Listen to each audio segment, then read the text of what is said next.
This episode of Distraction is sponsored by Landmark College. Try their free comparison tool for colleges with learning disability support at lcdistraction.org. Landmark College. Learn your way. Succeed uniquely. It's really hard to decide to use your voice. It's a hard thing to take the initiative to do something new like this. But what I have learned is, as hard as it is, it's so revitalizing. It's so empowering to actually do it. This is Dr. Ned Hallowell, and welcome to Distraction. Today we have a really unusual guest. I'm so looking forward to talking to her because she actually did something that I think almost everyone listening would like to do. She conceived of an amazing project, and she pulled it off.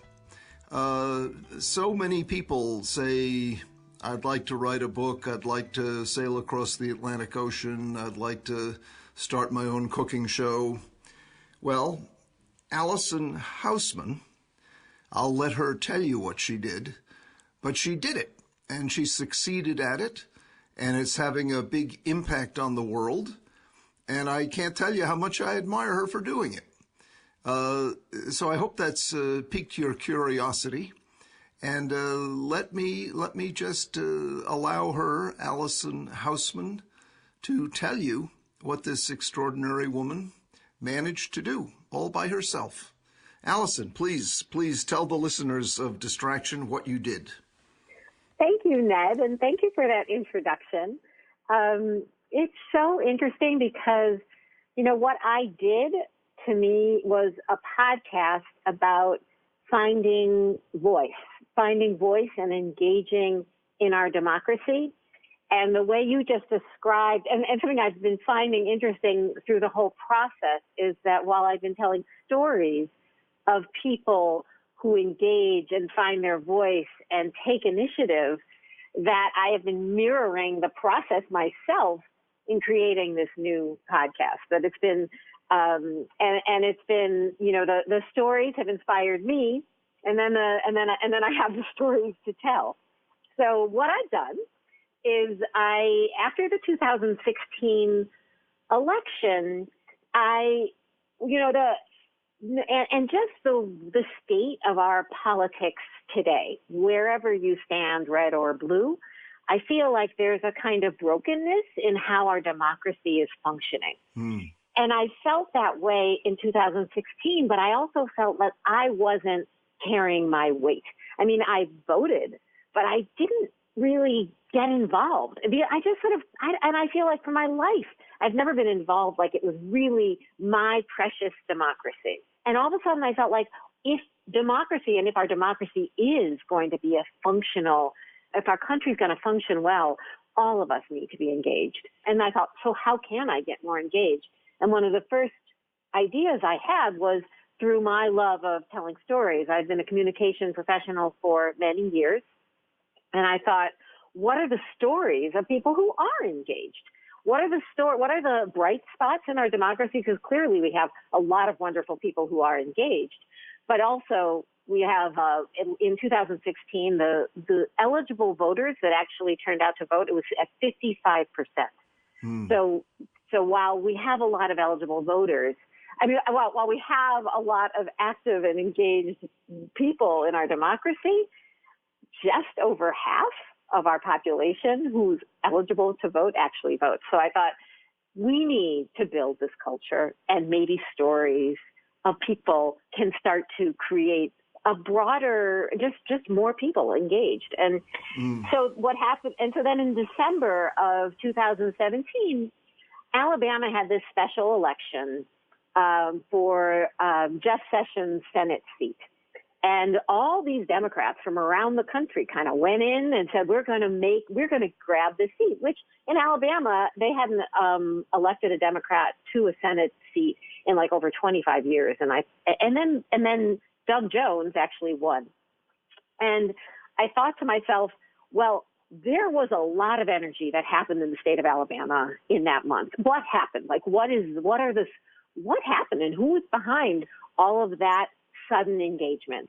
And I thought, I'm going to go. And I'm from Massachusetts. So going to Alabama was that was definitely took initiative. I had really never been to the South. I didn't know a lot. So I had to learn a lot and open my mind and just. So you just got in your car and drove to Alabama? No. What I did was I started to find people who I knew in Alabama or people who knew people in Alabama. And I did a lot of phone calling first.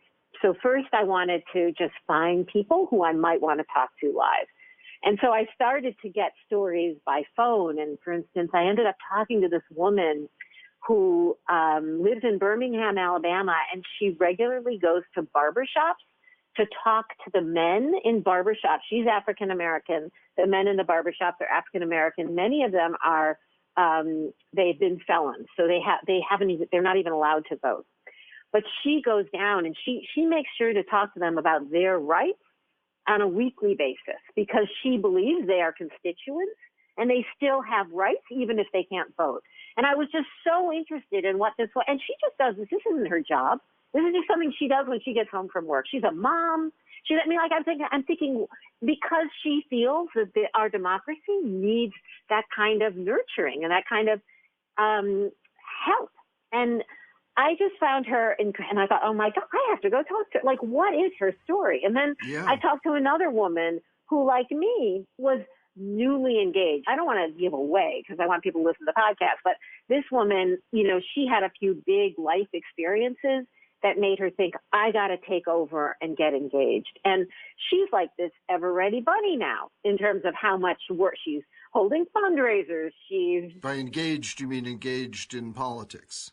Yes, in the political process to try and help Alabama change more than it, because Alabama is a state that hasn't changed in a long time. But there are a lot of people who are fighting to be more engaged in Alabama. After I found a few stories, it was then time for me to actually book a plane ticket, and I flew down.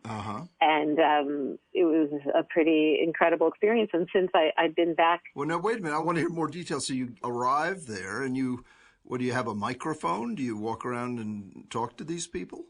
So I scheduled I went to Birmingham, and I went to Montgomery, and I had 6 people that I was planning on talking to. I have edited audio in the past, but I have not done long storytelling audio. But I got the equipment that I knew I needed. I connected with the Podcast Garage, which is this great resource here. It's in Allston, Massachusetts, and they helped advise me on the equipment that would be best to buy. It's not a huge investment to get, the good audio quality. Now, I will say it's not a good investment, but learning how to use it well, I did have some stumbles along the way because, you need to hold the microphone really close. And one of my interviews, it's with a woman who's an attorney in Montgomery, and she wanted to meet me. We just decided to meet in like this old courthouse. And so the audio's a little echoey. And I didn't know enough, like to say, wait, we really should go somewhere else. Now, she was also running to become judge in a very rural county. And I ended up going back to help her. I canvassed for her, and then I went back on the primary election day to actually be a poll watcher. And I went to her house at that point, and I got a second interview, which by then I had learned how to hold the microphone better. And so the quality is good. But I definitely had my little hiccups. And so you came back to Massachusetts with these interviews in hand. Yes, I came back and I had these stories. There was a competition for new podcasts that I submitted like a 3-minute trailer for. And I think that I was one of like 1,000 or more submissions. Oh, my goodness. And I didn't win. Oh. So I didn't win that, but, it was a huge long shot. And I reached out to an editor to help me. And that was an incredibly important move. I'm a communications professional. I've produced video. I've done a lot of different kinds of similar work. Yeah. But I hadn't done this. I didn't know how to edit a story. And this editor it costs money to hire an editor, but I feel like it's not a very expensive additional graduate degree. You know, I sort of see it at school because... How did you find the editor? Well, there's an audio community here in Boston, and I just asked around. And she actually lives in Arkansas, but we do it all by phone. When I say a listener is not a member of a audio community, how would a listener ask around? There's a group called AIR. It's a group of independent audio people. It's a very inexpensive group to join. Mm-hmm. And they have a listserv that you can ask anything. And there are all sorts of people who are interested in audio that write in questions. And I feel like that would be where I would go if you wanted to learn more and get help from somebody. Okay, if you'll hold on to that thought for a moment, I need to tell our listeners a little bit about our wonderful sponsor, Landmark College. There's a lot of kids who get into college who are very, very bright, but when they get there, they suddenly feel lost because at college, their capacity to organize, prioritize, structure their lives doesn't measure up to what life at college demands. They were structured at home because they had a mother, someone who kind of does it for them. And high school life is also pretty structured. But when they get to college, suddenly there's no structure. Suddenly there's no one waking them up, reminding them what tests they have coming, when they have papers due, doing their laundry for them, organizing their lives. And they literally can fail out, not because they're not bright enough, in fact, they're extremely bright, but because they don't have the organizational skills, the planning skills, the sort of daily life skills to manage their lives. And at Landmark College, not only will they help you with the academic skills you need to do college, but they'll help you with the life skills as well. And so if you are someone who isn't quite ready for college, you could do a summer session at Landmark, or you could do a year at Landmark to get yourself ready so that when you do get to college, this won't be a problem for you. This is a tremendous service that Landmark provides. It's really worth checking out. Landmark College, Putney, Vermont. Learn more, go to lcdistraction.org. It's a wonderful institution for people who need it.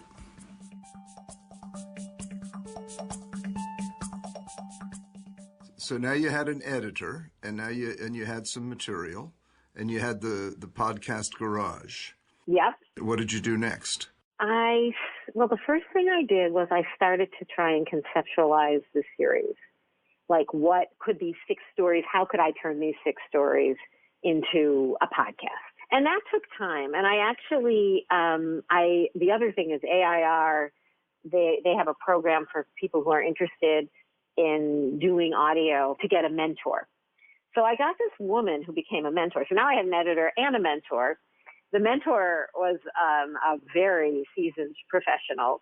And what we did together over the summer was I put together a 2-page proposal for what this podcast was, what it meant, what it could be. And I also put together a list of possible places to promote, distribute, and eventually fund the podcast. And so that was sort of doing that was sort of taking a high-level view of what my project could be. And that's what sort of gave me a strong foundation to then dig in and actually start to produce my episodes. So, because then I had a very clear sense. What is this podcast? This is a podcast about celebrating, engaging in democracy. Uh-huh.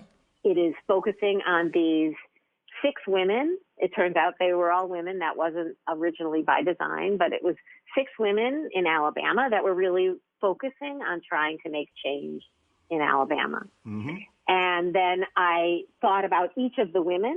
What would their story be? How would they contribute to the whole? Sort of like, what does the first woman is a woman named Elizabeth Shannon. Like, what's her story? What's her story about, and how does that fit in? And then going through each person. And at this point, I produced 4 of the episodes. The 4th will be airing next week. And then I have 2 more. One is written, and then 1 more I have still to write. Mm-hmm. And I wouldn't actually make the podcast go. The podcast went live on President's Day, which I thought was a good day for it to go live. Yeah. And I had 3 done. And I had to get that many done to believe I could do it. You know, I wasn't about to go public until I thought, okay, I'm on a roll here. How did you engineer it? How did you turn it into something? You mean how did I turn it into an audio story? Yeah.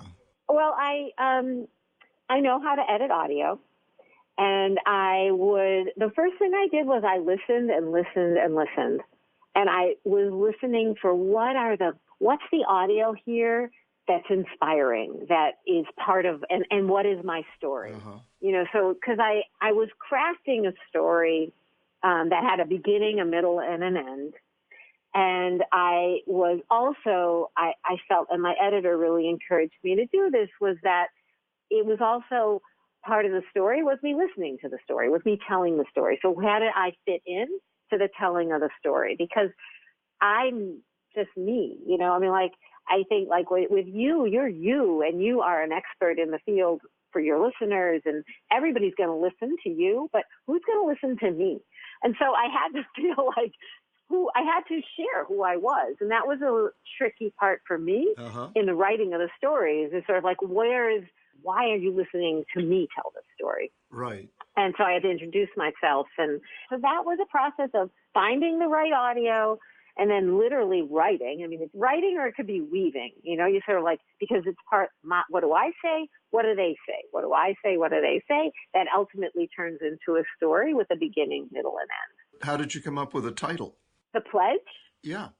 I came up with The Pledge because I feel like it's really hard to actually stay engaged and to speak up. I think that takes a lot of effort.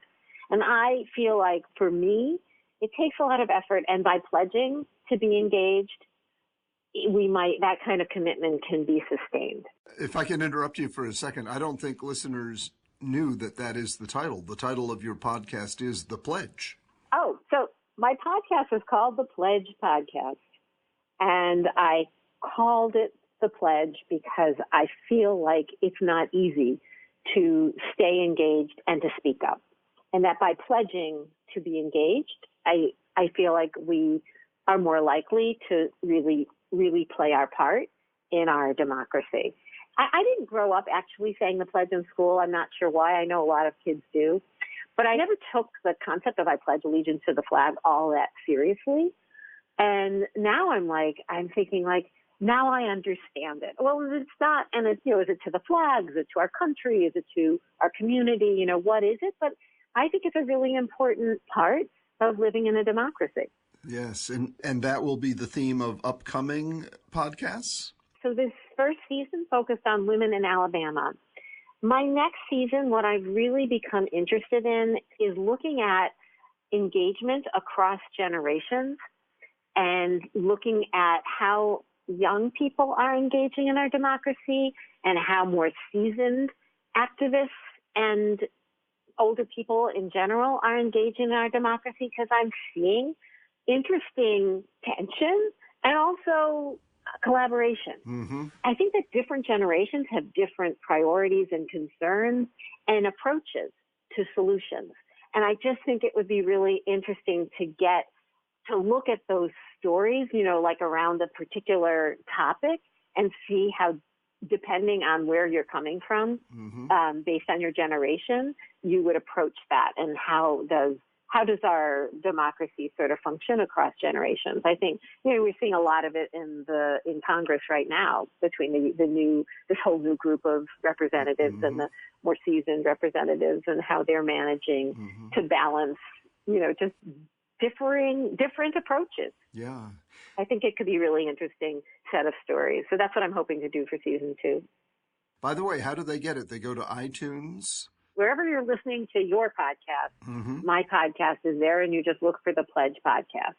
The Pledge Podcast. And if they want to get in touch with you, how do they do that? They can reach me at thepledgepodcast@gmail.com. The one other thing that I wanted to say that I have learned from this is that, you know, it's really hard to decide to use your voice. It's a hard thing to take the initiative to do something new like this. Mm-hmm. But what I have learned is, as hard as it is, it's so revitalizing. You know, it's so empowering to actually do it. And so I really encourage your listeners, whatever it is that they're thinking about, it's, you know, I feel like it's the hard stuff that gives you the most back. Yes. And that some, you know, that finding whatever tools you need, like if it's an editor or if it's a this or, you know, to help you, because it's really, it's not, well, I know some people could do it all alone, but I think that you have the idea and then you get the support you need, and it is really, really worth it. It's a really gratifying experience to make it through wanting to do something and then doing it. But as you described it, it's hard, but it's not all that hard. You know, I tell people that about writing books. You know, I just finished my 21st book. It's hard. Wow. Well, it's hard, but it's not all that hard. You know, and once you get going, you get into a kind of a rhythm, and next thing you know, you finished it. And you laid out the steps for the podcast, and when you needed help, you got it. And next thing you know, you're producing it, and then it's on the air. Yeah. And then, and as you said, how gratifying is it to have a message and get it out there? I just feel so grateful that I took the step to do it, because now I have this, then I can build on it. You know, I've started it. Yeah. But keeping up the energy every day takes a choice every day. I don't know for you with your books, but I feel like every day it's like, you know, today you got to keep, you know, no one's going to do it unless you do. And that's why I say it's in connection that you get your energy. It's from other people, from your audience. That woman who goes into the barbershops and talks to the men when they're getting their haircut, I'm sure she gets her energy from them as well, you know. I love that story of after work she goes down to the barbershop and talks to them. Yeah. That's a great thing. Yeah, she's episode 2. Her name is Ani Williams, and she's incredible. I was so amazed by her story. I mean, there's so much more to what she's chosen to do with her life, you know, to really make change. Well, you know, so many people are looking for meaningful work these days, and look at you. You just said, well, I think I'll start a podcast, and I'll devote it to people who are trying to make change. And then you look to Alabama, and you found 6 women who were trying to make change, and next thing you know, you've produced a podcast. I just think that's fantastic, you know? Yeah. I can't tell you how much I admire you. That's just fantastic. It's been so interesting.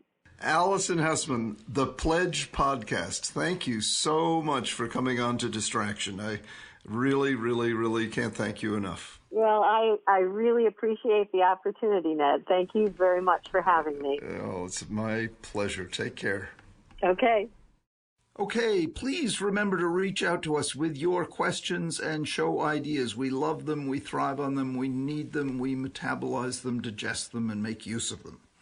Our email address is connect@distractionpodcast.com. That's connect@distractionpodcast.com. And please leave us a rating and a review on Apple Podcasts if you like what you're hearing. We need those, we depend on those, and we absolutely thrive because of those.